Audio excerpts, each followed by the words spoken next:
আপনারা জানেন যে আমরা চিন্তা করেছি যে আমাদের যে সরকারের যে কাজগুলো আছে এগুলো জনগণের সঙ্গে জনগণকে জানানোর জন্য বর্তমান সরকার জনগণের কাছে দায়বদ্ধ সরকার, জবাবদিহিমূলক সরকার। এ কারণে আমরা যেটা করে থাকি, আপনারা দেখবেন যে প্রতিদিনই মন্ত্রণালয়ের মাধ্যমে যার যে সরকারের যে ডেভেলপমেন্টগুলো আছে, যে সমস্ত কাজগুলো আছে, যে সমস্ত ইনিশিয়েটিভসগুলো আছে, যে সমস্ত কাজগুলো করছেন এগুলি জানিয়ে দেওয়া হচ্ছে। এটি হচ্ছে একটি দিক। আরেকটি হচ্ছে এলাকার যারা প্রতিনিধি আছেন তারাও জানাচ্ছেন। এরপরে তথ্য মন্ত্রণালয় প্রত্যেক দিনের নিয়মিত কাজের অংশ হিসেবে তারা জানাচ্ছেন। এছাড়া আপনারা দেখেছেন যে প্রতি সপ্তাহে তথ্য মন্ত্রণালয় আসল ফল থেকে তৈরি সম্পূর্ণ প্রিজারভেটিভ মুক্ত ফ্রুটিকা, পিওর মানে ফ্রুটিকা একটি করে সংবাদ সম্মেলন হচ্ছে এবং আপনারা সেখানে যাচ্ছেন, যে বিষয়গুলি জানা দরকার হয় আপনারা জানতে পারছেন, সেটাও জানিয়ে দেওয়ার চেষ্টা করা হচ্ছে।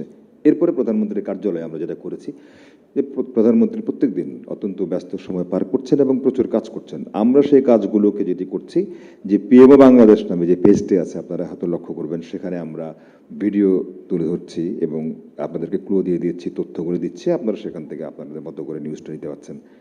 পাশাপাশি প্রধানমন্ত্রী কোনো গুরুত্বপূর্ণ ইস্যুতে, ইন্টারন্যাশনাল ইস্যুতে বিশেষ করে টুইট করছেন। সো আমরা যেটা করতে চাইছি সেটা হচ্ছে তথ্যের বিকেন্দ্রীকরণ, সেটি আমরা নিশ্চিত করতে চাই। এবং আরেকটি জিনিস আপনাকে আমি এর আগে একবার বলেছিলাম, আজকে আবার বলছি, এছাড়াও যাতে মানুষ সর্বস্তর থেকে, তৃণমূল থেকে আরম্ভ করে এই প্রধানমন্ত্রীর কার্যালয় পর্যন্ত যত কাজগুলো সরকার করছেন, যেহেতু সরকার কাজগুলি করছেন জনগণের জন্য, আমরা সেটি নিশ্চিত করতে চাই, জনগণকে জানাতে চাই। এই জন্য সরকারের একটি পরিকল্পনা আছে, শুধু পরিকল্পনা নয়, সরকার সেটি বাস্তবায়ন করতে যাচ্ছে। সেটি হচ্ছে জেলা তথ্য কর্মকর্তা, তাদেরকে আরও বেশি এম্পাওয়ার্ড করা হচ্ছে, তাদেরকে আরও বেশি ক্ষমতায়িত করতে পারছে, যাতে করে তারা যার যার ডিস্ট্রিক্টে যে সমস্ত ঘটনাগুলো হচ্ছে সংশ্লিষ্ট জেলার সাংবাদিকরা যাতে জেলা তথ্য কর্মকর্তার সঙ্গে যোগাযোগ করে একটি আপ টু ডেট ইনফরমেশন পেতে পারেন যে কোনো বিষয় সম্পর্কে, ঘটনা সম্পর্কে। সেই জন্য জেলা তথ্য কর্মকর্তাদেরকেও ক্ষমতায়িত করা হচ্ছে। এগুলো একটা বিষয়। আর এবার আসি আজকের বিষয় সম্পর্কে, যে সেটি হচ্ছে আপনারা জানেন যে সরকার যে নির্বাচনী ইশতেহার প্রকাশ করেছিল, সেই 31 দফা নির্বাচনী ইশতেহার সেটি বাস্তবায়ন করছে। একই সঙ্গে জুলাই সনদ, যেটি সংসদের সাউথ প্লাজায় স্বাক্ষরিত হয়েছিল, যেভাবে স্বাক্ষরিত হয়েছিল সেভাবে বাস্তবায়ন করছে। সুতরাং 31 দফা এবং জুলাই জাতীয় সনদ এগুলো সরকার পর্যায়ক্রমে বাস্তবায়ন করে চলছে। এখন এই বাস্তবায়ন করে আমরা কথাগুলো বলছি, আসলে চলছে কিনা, সরকার বাস্তবায়ন করছে কিনা, এই কাজগুলো মানুষ জানতে পারবে আপনাদের মাধ্যমে। আপনারা যেভাবে জানাবেন, আপনারা যেভাবে জানবেন এবং যেভাবে জানাবেন সেভাবেই সরকার, তাহলে জনগণ জানতে পারবে যে কাজগুলি কতটা হচ্ছে। তো সেই জায়গা থেকে আমরা যে তথ্যগুলো আপনাদের সামনে তুলে ধরছি, জনগণের সামনে তুলে ধরার দায়িত্ব এরপর আপনাদের। আমরা দেখবেন সাধারণত সবসময় রাজনীতি নিয়ে কথা বলি, অর্থনীতি নিয়ে কথা বলি, তার আগে একটা কথা বলি, আমরা কিন্তু অনেক উন্নয়নের গাল গল্প শুনেছি। মাননীয় প্রধানমন্ত্রী, এখন যিনি মাননীয় প্রধানমন্ত্রী, তিনি যখন বিএনপির চেয়ারম্যান থাকা অবস্থায়ও নির্বাচনের আগে যখন আমরা সারা দেশের বিভিন্ন জেলায় ক্যাম্পেইনে গিয়েছিলাম, এবং এখনও তিনি প্রতিদিন ক্যাম্পেইন করছেন, বিভিন্ন জায়গা যাচ্ছেন, তো সেখানে মানুষের কথা শুনছেন, মানুষের সমস্যার কথা শুনছেন, সমাধান দিচ্ছেন। একটা বিষয় কিন্তু আশ্চর্যের বিষয় যে আমরা যে উন্নয়নের গাল গল্প শুনেছি সেটি আসলে কোথায়, উন্নয়নটা কিসের হয়েছে। আমি এক উদাহরণ দিই আপনার কাছে। বাংলাদেশে এখন এই মুহূর্তে যতদূর জানি যে উপজেলার সংখ্যা 500টি।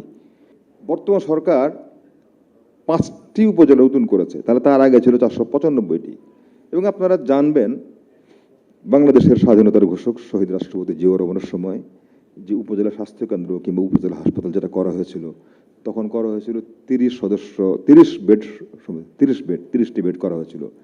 এবং দেশনেত্রী সাবেক প্রধানমন্ত্রী মরহুমা বেগম খালেদা জিয়ার সময় অনেকগুলো 30 বেডের হাসপাতালকে কিন্তু 50 বেডে উত্তীর্ণ করা হয়েছিল।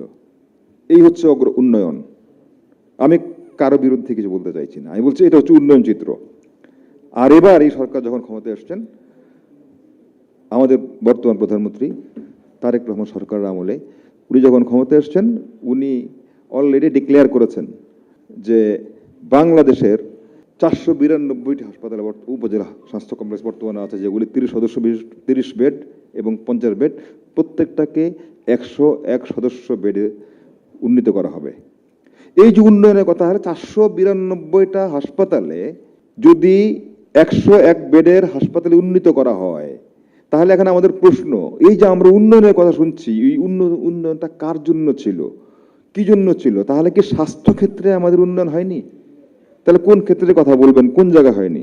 এবার আসেন আরেকটা বিষয় বলি আমরা রাজনীতির কথা বলি সবসময়, অর্থনীতির কথা বলি সবসময়। এই যে আপনারা আজকে যাবেন, এখান থেকে যাবেন, রিপোর্ট করবেন, রাজনীতির বিষয়ে রিপোর্ট করবেন, অর্থনৈতিক বিষয়ে রিপোর্ট করবেন, যেগুলি মানুষ সবসময় শুনতে চায়। কিন্তু আপনারা কি জানেন, আমাদের অনেক জায়গায় অবনতি হয়েছে, অনেক জায়গায় অবতীর্ণ হয়েছে। ফ্যাসিস্ট গভর্নমেন্টের সময় যে সমস্ত যা অবস্থা হয়েছে আপনার ভালো করে জানেন, নতুন করে বলার কিছু নাই। আমাদের অনেক জায়গায় অবনতি হয়েছে, সবচেয়ে বেশি অবনতি হয়েছে আমাদের, অবনতি হয়েছে এখন পর্যন্ত আমি দেখেন বাংলাদেশের যে ধর্মীয়, সামাজিক, পারিবারিক মূল্যবোধ, এই জায়গাগুলোতে আমাদের মারাত্মক অবনতি ঘটেছে, অবক্ষয় ঘটেছে। মূল্যবোধের যে অবক্ষয়, এটা আমাদের অন্যান্য সকল অর্জনকে ম্লান করে দিচ্ছে। আমার ধারণা আপনারা এখানে যারা আছেন, ভাই আছেন, বোন আছেন, মা আছেন, বাবা আছেন, আপনারা প্রত্যেকের পরিবারে বেড়ে উঠছেন, বড় হচ্ছেন, আপনারা আপনাদের সন্তানদেরকে দেখছেন সামনে, আপনাদের সামনে হয়তো সন্তানরা চেঞ্জ হয়ে যাচ্ছে। এটা সত্যিই যে সোশ্যাল মিডিয়ার একটা নেতিবাচক প্রভাব হয়তো আছে, কিন্তু সোশ্যাল মিডিয়ার নেতিবাচক প্রভাব আছে বলেই আমরা যারা বড় হয়েছি, আমরা যারা বাবা হয়েছি, মা হয়েছি, আমরা যারা বড় ভাই হয়েছি, আমাদের সম্ভবত নাগরিক হিসেবে দায়িত্বটা আরো বেড়েছে। এই আপনারা খেয়াল করেছেন কিনা, বর্তমান সরকার, আমাদের মাননীয় প্রধানমন্ত্রী তারেক রহমান কি অবস্থায় দেশ পরিচালনার দায়িত্ব গ্রহণ করেছেন, এটা আপনারা জানেন, নতুন করে বলবো না, এর আগে বলা হয়েছে। কিন্তু উনি দুটো কাজ করছেন, পাশাপাশি দুটো কাজ করছেন। একটা হচ্ছে মানুষের যে জীবন মান উন্নয়ন, সেটি অর্থনৈতিক দিক থেকে বলেন, রাজনৈতিক দিক থেকে বলেন, কিন্তু এই যে মানুষের সামাজিক পারিবারিক মূল্যবোধ, এই জায়গাগুলোতে মানুষকে ফিরিয়ে আনা, মূল্যবোধের যে উন্নয়ন ঘটানো, এই জায়গাগুলোতে উনি খুব বেশি জোর দিচ্ছেন, কাজ করার চেষ্টা করছেন। কারণ এই উন্নয়ন ছাড়া অন্য কোনো উন্নয়ন হবে না, অন্যগুলির টেকসই উন্নয়ন হবে না, যদি না আমরা আমাদের মানসিক আত্মিক উন্নতি করতে না পারি, যদি আমরা আমাদের পারিবারিক মূল্যবোধকে সুসংগত করতে না পারি, তাহলে অন্য কোনো উন্নতি টেকসই হবে কিনা এটা নিঃসন্দেহে আপনারা বিবেচনা করবেন, এটা দেশবাসীও দেখবে। এ কারণে মাননীয় প্রধানমন্ত্রী দেখবেন এই জায়গাগুলোতে খুব বেশি জোর দিচ্ছেন। একটা বিষয়, সরকার যারা পরিচালনা করছেন তারা অবশ্যই নাগরিকদের প্রতি দায়িত্ব পালন করছেন, কিন্তু নাগরিকের কি দায়িত্ব নাই সরকারের প্রতি? এটা তো ভাইস ভার্সা, এটা হচ্ছে একে অপরের পরিপূরক। সরকার যেমন নাগরিকদের প্রতি তার দায়িত্ব পালন করবে, কোনো অজুহাত দিয়ে পিছিয়ে পড়বে না, একই সঙ্গে সরকারের প্রতি নাগরিকেরও কিছু দায়িত্ব আছে। সেই জায়গাগুলো কিন্তু মাননীয় প্রধানমন্ত্রী চোখে আঙ্গুল দিয়ে দেখিয়ে চেষ্টা করছেন। চোখে আঙ্গুল দিয়ে দেখিয়ে দেয়া মানে কিন্তু উনি কখনোই দেখবেন এই টেলিভিশনের সামনে দাঁড়িয়ে কিংবা মাইকের সামনে দাঁড়িয়ে কথা বলছেন না, এটা করুন এটা করুন। উনি যেটা বলছেন উনি নিজে করছেন, উনি কাজটা নিজে করছেন, তারপরে সেই দৃষ্টান্ত উপস্থাপন করছেন। আমি জানি না আপনাদের চোখে পড়েছে কিনা, আমি সম্ভবত 1 মাস আগে আর্মি স্টেডিয়ামে একটা অনুষ্ঠান, সেখানে প্রায় 22,000 শিক্ষার্থী এসেছিল, ক্লাস 1 থেকে ক্লাস 5 পর্যন্ত। তো সেই অনুষ্ঠানে যখন সবাই ছিলেন, শিশুরা ছিল, আমাদের শিশুরা ছিল, গ্যালারিতে বসা ছিল, মাননীয় প্রধানমন্ত্রী গ্যালারি প্রদক্ষিণ করে ঘুরে তাদের সঙ্গে শুভেচ্ছা বিনিময় করছিলেন। তো এই গ্যালারিতে যাওয়ার সময় একটা প্লাস্টিকের বোতল, 2-3টা প্লাস্টিকের বোতল মাঠে পড়া ছিল। তো মাননীয় প্রধানমন্ত্রী যেখানে যান স্বভাবতই সেখানে তাকে ঘিরে নিরাপত্তা যারা আছেন, এসএসএফ আছেন তারা থাকেন, অন্যান্য যারা আছেন তারা থাকেন। মাননীয় প্রধানমন্ত্রী কিন্তু এই হাঁটার মধ্যেই উনি বোতলটা, একটা প্লাস্টিকের বোতল নিচে পড়া ছিল, সেটা কিন্তু তুলে ফেলেছেন। উনি যখন করেছেন তখন আরো কয়েকজন আছে, আরো কয়েকটা তুলে ফেলেছেন। এই যে দীর্ঘ বক্তব্য না দিয়ে উনি যে কাজটা করছেন, এবং এইটা যেহেতু টেলিভিশনে প্রচার হয়েছে, আমার কাছে মনে হচ্ছে এটি একটা বার্তা। এই যে বার্তাগুলো, এগুলোকেও আমরা যারা টেলিভিশনে কাজ করছি, যারা সাংবাদিকতা করছি, যারা পত্রিকায় লিখছি, এই বার্তাটাকে আমরা পৌঁছে দিচ্ছি। এটা না করে আমরা, এটা আপনাদের দোষ না, এটা হচ্ছে আমাদের এই রাজনীতিতে এটা চলে আসছে। এবং আমরা এই কারণে আমরা বলি, মাননীয় প্রধানমন্ত্রী বলছেন যে রাজনীতির গুণগত পরিবর্তন জরুরি। ভাই, গুণগত পরিবর্তনটা কি? এই যে আমরা বলি যে রাজনীতির গুণগত পরিবর্তন জরুরি, এই গুণগত পরিবর্তনটা কি? আমি তো মনে করি এটাই হচ্ছে একটা গুণগত পরিবর্তন, যে উনি টেলিভিশনের সামনে এসে খালি গুণগত পরিবর্তন জরুরি এই কথা না বলে গুণগত পরিবর্তনটাকে উনি দেখিয়ে দিয়েছেন, যে আমি যদি এই কাজটা করি তাহলে আর 10 জন করবে এবং করা উচিত সবার। আপনারা দেখেন আরেকটা কথা বলি, এই যে কয়েকদিন আগে জাতীয় সংসদে আপনার বক্তব্য দেখেছেন।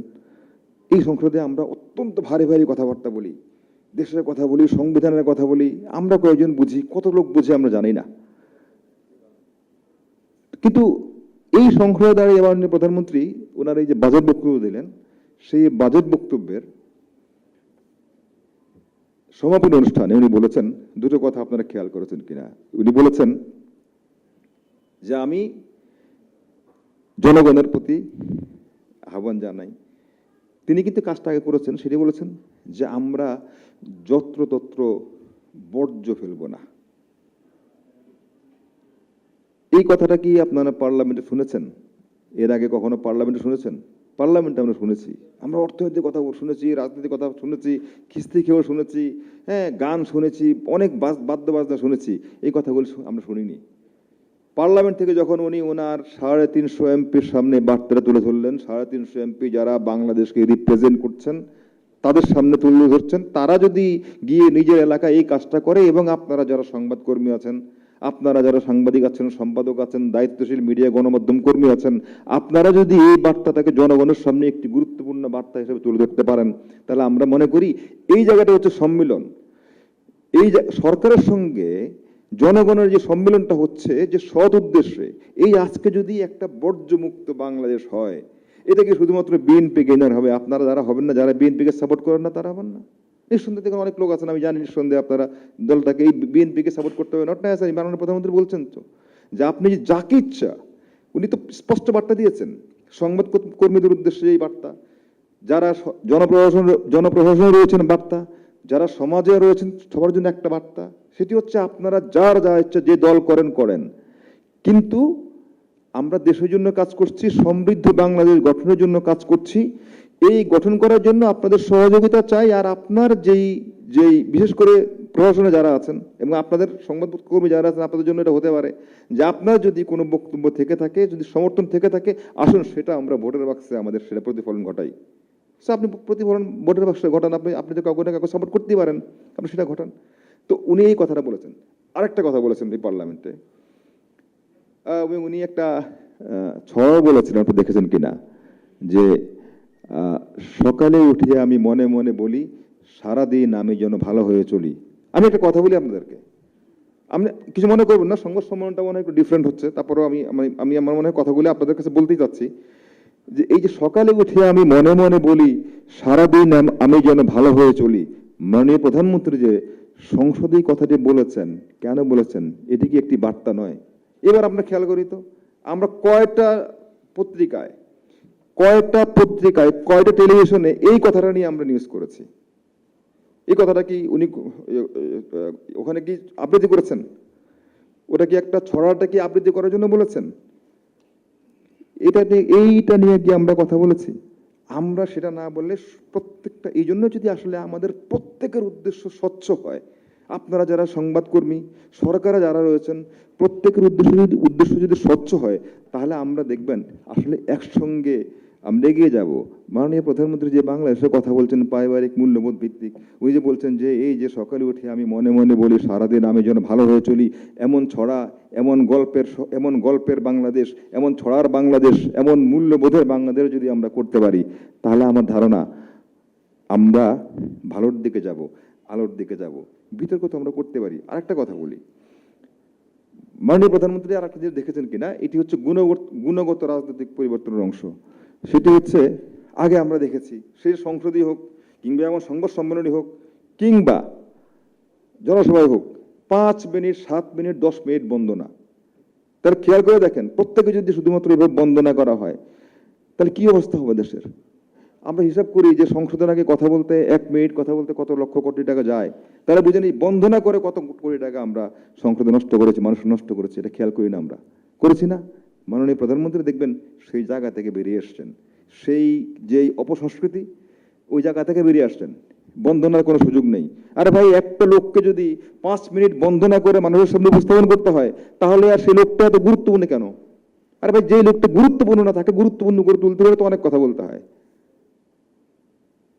আমার এই কথার সঙ্গে হয়তো অনেকে ভিন্নমত পোষণ করবেন।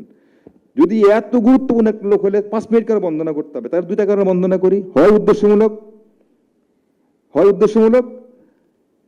আর না হলে ঠিক আছে, আমি এটা বলবো না। আমি বলছি যে এই কালচার থেকে আমরা বেরিয়ে আসছি।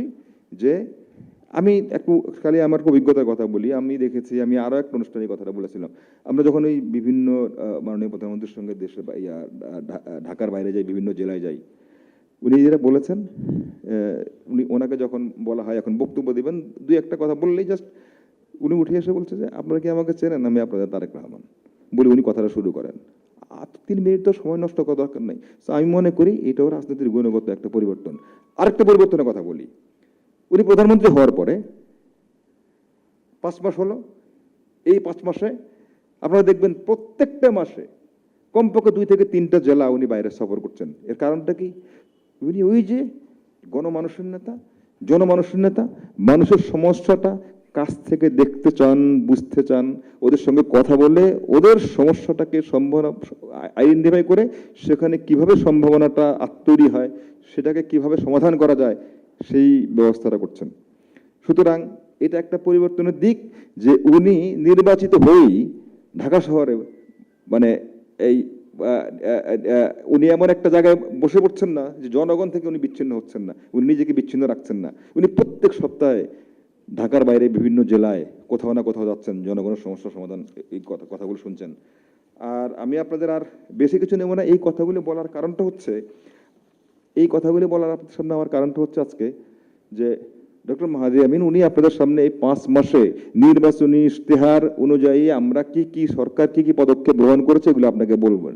কিন্তু আমি আপনাদের সামনে শুধুমাত্র এই যে রাজনৈতিক গুণগত পরিবর্তন যেটা আছে, রাজনৈতিক অপসংস্কৃতি যে জায়গাগুলো আছে, সেখান থেকে যে মাননীয় প্রধানমন্ত্রীর নেতৃত্বে আমরা বেরিয়ে আসার চেষ্টা করছি, সেই জায়গায় আপনাদের সহযোগিতা চাই। আমরা চাই আপনারা রাজনীতি নিয়ে অবশ্যই রিপোর্ট করবেন, অর্থনীতি নিয়ে রিপোর্ট করবেন, কিন্তু ওই যে সংসদে যে কথাটা বলেছেন সেটা নিয়ে কথা বলি। আমরা কেন আরেকটা বিষয় আপনারা দেখছেন প্রাণীর দিক থেকে, এই যে প্রাণী কুকুর বিড়ালকে তো আমরা এমন অবস্থা, আমরা জানি না আমাদের কি অবস্থা, মানুষ তো আমরা দাবি করি, তা আমাদের তো কুকুর মানুষ হয়তো অনেক সময় এমন অবস্থা হয়েছিল তো ফ্যাসিবাদের আমলে, মানুষ মনে করে আরে আমি তো মানুষেরই তো কোনো দাম নাই, মানুষেরই তো কোনো নিরাপত্তা নেই, আবার কুকুর বিড়াল অবস্থাটা এমন দাঁড়িয়েছিল হয়তো বা, যে ফ্যাসিবাদী শাসন আমলে যেখানে মানুষের কোনো নিরাপত্তা ছিল না, মানুষেরই কোনো মূল্য ছিল না, সেখানে তো কুকুর বিড়াল ঠিকমতো থাকবে কিনা, প্রাণী ঠিকমতো থাকবে কিনা, হাতি বাঘ ঠিকমতো থাকবে কিনা, বাঘ ঠিকমতো থাকবে কিনা, এটার অবস্থা তো এটা তো মানুষ চিন্তাই করতে পারতো না। কিন্তু মাননীয় প্রধানমন্ত্রী এই জায়গাটা তো খুব বেশি কনসেন্ট্রেট করছেন। আপনারা দেখবেন যে উনি বন্য প্রাণীর সংরক্ষণের জন্য এই কাজটা করছেন। আমি একদিন জিজ্ঞেস করেছিলাম কথা বলতে বলতে যে আপনি কি কারণে এটা করছেন, অনেকগুলি কথা বলেছেন, তার মধ্যে একটা হচ্ছে দেখেন মানুষের প্রতি যে কোনো জুলুম হয়, মানুষের প্রতি মানুষ যদি জুলুম করে, কোনো না কোনো একদিন মানুষ অ্যাটলিস্ট প্রতিবাদ করার সুযোগ পায়, কিংবা তার পক্ষে কেউ কথা বলে, আরে এই যে বন্য প্রাণী, এটা তো একটা প্রাণ, তারও তো কষ্ট হয়, তার পক্ষে কেউ দাঁড়াবে না? সরকারকে দায়িত্ব না দাঁড়ানোর? সো এই যে আমি বললাম যে আমি আপনাদের সামনে এই কারণেই এই গুণগত পরিবর্তনগুলো কথা বললাম। আমি আশা করি এই সমস্ত সামাজিক ইস্যুগুলো, পারিবারিক ইস্যুগুলো আপনাদের টেলিভিশনে, আপনাদের রিপোর্টিংয়ে যথাযথভাবে আসবে, এটা বলে আমি আমার বক্তব্য শেষ করছি। শেষ করার আগে খালি আমি একটি কথা বলছিলাম, এর আগে প্রথমবার যখন আমি জানিয়েছিলাম, আমি বলেছিলাম আমার চোখে যেটা অর্জন মনে হয়েছে সেগুলো তো অর্জনগুলো বিস্তারিত মাহাদি আমিন বলবেন। আমার কাছে সাম্প্রতিক সময়ে, বিশেষ করে গত আনুষ্ঠানিক যে অনুষ্ঠানটা হয়েছিল আপনাদের সামনে, প্রেস কনফারেন্সটা হয়েছিল, তারপরে আজকে আমি যখন দাঁড়িয়েছি, এই সময়ের মধ্যে ধরেন 1.5-2 মাসের মধ্যে আমার কাছে অন্যতম একটা বড় অর্জন মনে হয়েছে যে এবারের বাজেট। এবং আপনারা দেখবেন যে বাজেট দেয়া হলে আমরা দেখেছি এই 1 দিন আগে 2 দিন আগেই কিছু জিনিসপত্র স্টক করে রাখা হতো, বাজেট হওয়ার পরে ওগুলো মার্কেটে ছেড়ে দেওয়া হতো, সেগুলো দাম হু হু করে বেড়ে যেত। কিন্তু এবার আপনারা খেয়াল করেছেন কিনা, এবারের বাজেটে দেওয়ার পরে একটা জিনিসের দামও বাড়েনি। এটা বোঝা যায়নি যে বড় একটা কিছু হয়েছে। কিন্তু এবং এটাকে মাননীয় প্রধানমন্ত্রী বলেছেন জীবন বান্ধব বাজেট। কেন বলেছেন জীবন বান্ধব বাজেট? দেখেন, এখানে নিত্য প্রয়োজনীয় জিনিসপত্র কোনোটার দাম বাড়েনি। আবার স্বাস্থ্য ক্ষেত্রে সেই ক্যান্সারের ট্রিটমেন্ট বলেন, ডায়ালাইসিসের ট্রিটমেন্ট বলেন, অন্যান্য ট্রিটমেন্টগুলো বলেন, এগুলোর ক্ষেত্রে দাম অনেক কমানো হয়েছে। সো বিভিন্ন সময় আমরা বাজেটকে বিভিন্নভাবে অভিহিত করতে দেখি, কিন্তু এবার উনি বলেছেন এটা জীবন বান্ধব বাজেট। এবং আমার ধারণা সারা বাংলাদেশের মানুষ, আপনারা বলতে পারবেন, আপনারাও জনগণকে ইন এ সেন্স রিপ্রেজেন্ট করেন, এটা ছিল জীবন বান্ধব বাজেট এবং এই বাজেট মানুষ অ্যাকসেপ্ট করেছে। সো এটা একটা বড় অর্জন।